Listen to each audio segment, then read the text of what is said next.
ॻोठ हाजी गुल मोहम्मद महेरी खां ख़ैर मोहम्मद महेरी लिखे थो त तपी कंदे को डूंगर ॾुखो यन खे तुंहिंजे पहण पबजा त लिंग मुंहिंजा लो कंहिंजो कोन्हे ॾोहो अमुर मूंसे ई कयो। ज़िंदगी में कहिड़ा ॾींहं बि ईंदा आहिनि जेके ख़ुशियुनि जा झोल भरे मन अङण ते रक़्स कंदा आहिनि त वरी कहिड़ा मनूस ॾींहं जीवन झोल मां ख़ुशियुनि जा गुलाब रोड़े वेंदा आहिनि। 13 जून 2019 ख़मीस जे ॾींहं खे कहिड़ी मयार ॾिजे जंहिं असां खां अहिड़ो नौजान खसियो जेको तारनि मंझि चंडु हुयो, महफ़िलुनि जो मोर हुयो, भाइरनि जो भाउ हुयो, यारनि जो यार हुयो अब्दुल सत्तार महेरी, पाण मुक़दर जे लकीर जो फ़क़ीर हुयो। अब्दुल सत्तार महेरी जॾहिं नंढड़ो बालक हुयो त संदसि अमर जी जुदाई जो सदमो बि खेसि पले पियो हो। बकोल लतीफ़ जे त वेठे मूं वियो लड़ी सिज लकनि ता आऊं ॾोरींदी केतिरो पहणनि पेर पियो सूरनि साण सियो अची थियमि जॾियूं मां जी ममता खां महरूम हिन इंसान नंढपण जा ॾींहं कीअं गुज़ारिया हूंदा उहे केर बि नथो ॼाणी सघे, पर संदसि हौसले खेसि हर क़दम ते आथत ॾींदे खेसि दर्दनि जो डूंगर ॾोरण जो ॾस ॾिनो। संदसि पेरनि चयो त तूं हिमत करे अॻिते हल त जीअं निमा शाम खां अॻु हली पंहिंजी मंज़िल ते पहुचे के जे कढिया पार ॾुखीअ डूंगर पाण में सुणी स तवार मिरू पिया मामरे।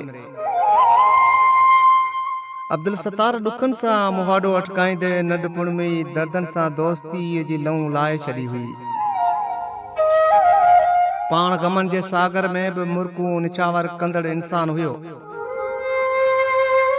जॾहिं बि न सुहिणे इंसान सां मिलण जो मौक़ो मिलंदो हुयो त खिली चवंदो हुयो त हा दोस्तो वियो त कुझु पल कचहरी करियूं, हयाती ते को बि बका नाहे। अब्दुल सत्तार जेतोणीकि हिकु ग़रीब घराणे सां ताल्लुक़ रखंदड़ हुयो पर संदसि दिलि हमेशह अमीर हूंदी हुई। हिन प्यारे इंसान सां ज़िंदगी में जेको बि माण्हू हिकु दफ़ो मिलियो हूंदो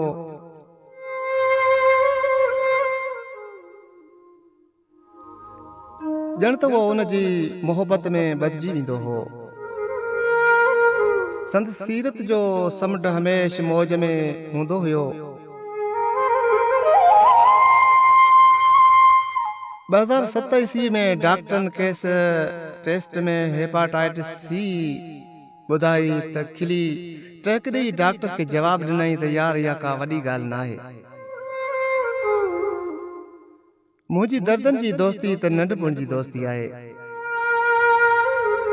जॾहिं बि साणस को बीमारी मुतलक पुछंदो हो त मोट में खिली चवंदो हो त ज़िंदगी अलाह ताला जी अमानत आहे ऐं मालिक जॾहिं बि वापसि कंदो त रोई बि ॾियणी पवंदी त खिली बि ॾियणी पवंदी।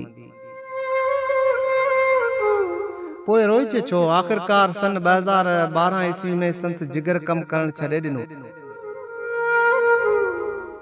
पाण वसाएर इलाज कराईंदो रहियो छो त हिन बीमारी जो इलाज ॿाहिरीं मुल्क खां सवाइ मुमकिन न हुयो। अॼु पुण वायूं कनि वणझारा वञण जूं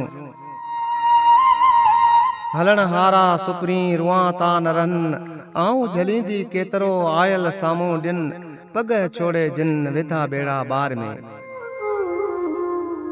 13 जून ख़मीस जे ॾींहुं संदसि तबियत ओचितो बिगड़ी वई। खेसि रत जूं उल्टियूं अचण लॻियूं त खेसि संदसि सौट ख़मीसो महेरी ऐं संदसि पुट मीर मोहम्मद खेसि मातली खणाए विया जिथे संदसि इलाज शुरू कयो वियो। नेठि ख़मीस जे ॾींहुं 12 वॻे वेठलनि खां मोकिलाईंदे हमेश जे लाइ पंहिंजूं अखियूं बूटे वञी मालिक हक़ीक़ी सां मिलियो जिथां को बि वापसि न आहे मोटियो। मूं भायो मिज़मान हमेशह हूंदा पिरी मूं भायो मिज़मान हमेशूं दा पिरी कोई कमीणी हलिया कहल कयऊं कान ॾेई विया ॾाही खे सूरनि जा सामान जोरो रात जवान जॾियूं जत करे विया हाजिब जॾहिं अब्दुल सतार तुंहिंजे घर ॾांहुं वञणु थींदो आहे त तुंहिंजूं अदाऊं मूंखे भाकुरनि में भरे रुआरे विझंदियूं आहिनि ऐं उहे माग मन खे यादगिरियुनि जे हथोड़नि सां मिसमार करे विझंदा आहिनि ऐं अखियुनि जा बंद भिजी पवंदा आहिनि ऐं तुंहिंजूं यादूं मन सां बख़्शी वेंदियूं आहिनि तोखे दिली दिलि में सॾु कंदो आहियां हा तोखे दिलि में सॾु कंदो आहियां पर को बि जवाबु न आहे मिलंदो पोइ मायूस थी मोटी ईंदो आहियां मूं सॾींदे सॾड़ा साथी सॾु न ॾीन वली जे वथाण ते तोड़ न तंवारीन हेॾा हाञा थीन बुरे न बंबोर में